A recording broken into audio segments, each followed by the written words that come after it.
Kemudian yang kedua, yaitu mengucapkan takbir. Karena Allah Subhanahu wa taala berfirman di dalam surat Al-Baqarah, "Walitukmilul iddah walitukabbirullaha 'ala ma hadakum wa la'allakum tashkurun." Dan hendaklah kalian menyempurnakan jumlah bulan Ramadan, dan hendaklah kalian bertakbir terhadap membesarkan Allah, terhadap apa yang Allah berikan hidayah kepada kalian, dan agar kalian bersyukur, kata Allah Subhanahu wa taala. Ya. Dalam ayat ini Allah mengatakan, hendaklah kalian menyempurnakan jumlah bilangan Ramadan, dan hendaklah kalian bertakbir mengagungkan Allah, membesarkan Allah Subhanahu wa taala. Namun para ulama berbeda pendapat. Kapan boleh dimulai takbir? Sebagian ulama berpendapat takbir boleh dimulai dari malam Idul Fitr. Dan ini pendapat yang merupakan pendapat Imam Syafi'i dan dibela oleh Imam Syekhul Islam Ibn Taimiyah rahimahullah. Dalil mereka ayat tadi. Karena Allah mengatakan walitukmilul iddah, hendaklah mereka menyempurnakan jumlah bulan Ramadan, walitukabbirullah, dan hendaklah mereka membesarkan Allah. Sementara di malam Id Ramadan sudah sempurna. Sementara Allah memerintahkan kita untuk menyempurnakan bulan Ramadan, dan lalu Allah menyuruh kita bertakbir. Berarti itu menunjukkan bahwa ketika bulan Ramadan telah sempurna, kita segera bertakbir memuji Allah, membesarkan Allah Subhanahu wa taala.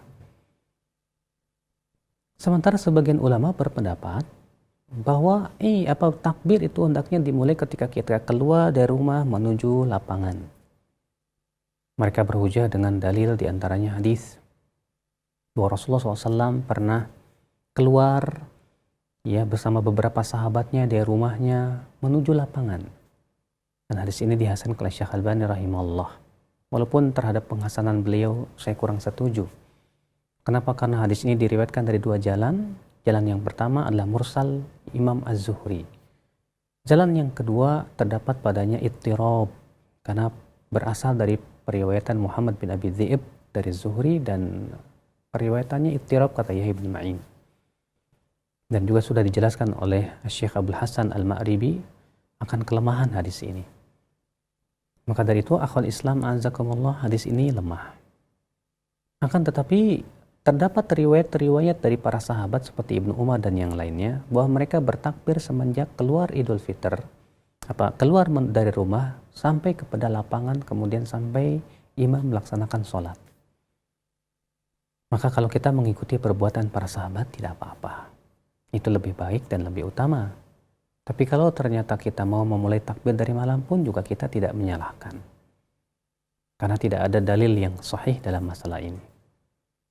Yang jelas kita berusaha untuk memuji bertakbir, membesarkan Allah Subhanahu wa taala. Adapun lafaz takbir, maka tidak ada satupun lafaz yang sahih dari Rasulullah SAW. Yang ada adalah dari sebagian sahabat.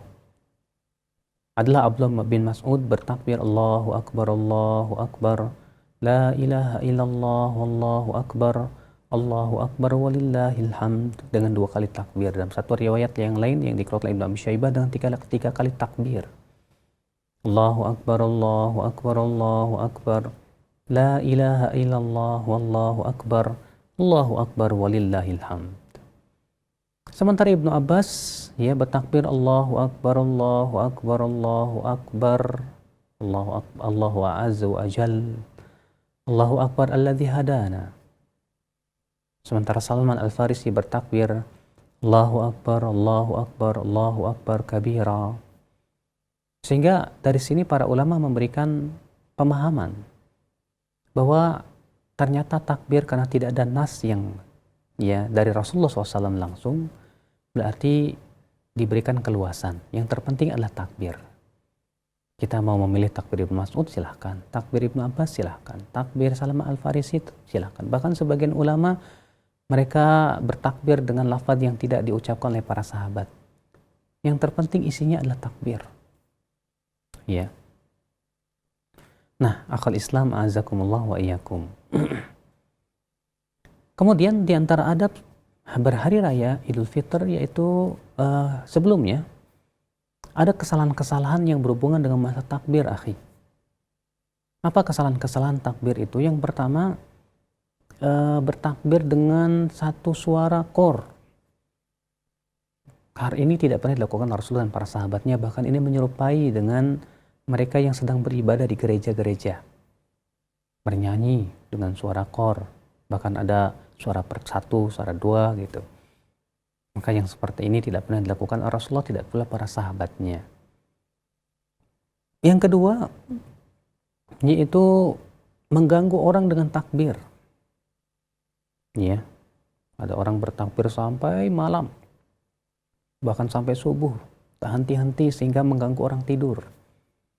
Padahal disebutkan dalam riwayat Abu Daud, ya, bahwa Rasulullah SAW masuk ke masjid dan didapati para sahabat sedang sholat masing-masing mengeraskan suaranya. Maka Rasulullah SAW bersabda apa? Ala inna kullakum munajin rabbah. Ketahuilah setiap kalian sedang bermunajat dengan Rabbnya. Fala yajhar ba'dukum ala ba'din biqiraati. Maka janganlah sebagian kalian mengeraskan suaranya, mengganggu temannya dengan bacaannya tersebut. Ternyata bacaan Al-Quran saja kalau kita keraskan dan bisa mengganggu orang itu tidak boleh. Bagaimana dengan takbir juga sama. Kecuali kalau memang tidak mengganggu, silahkan saja. Akhul Islam a'azakumullah wa iyyakum. Apalagi kalau takbir itu disertai dengan pukulan beduk atau musik dan yang lainnya. Ini jelas perkara yang tidak pernah dilakukan Rasulullah dan para sahabatnya, tidak pula para tabi'in, tabi'ut tabi'in dan para ulama setelahnya.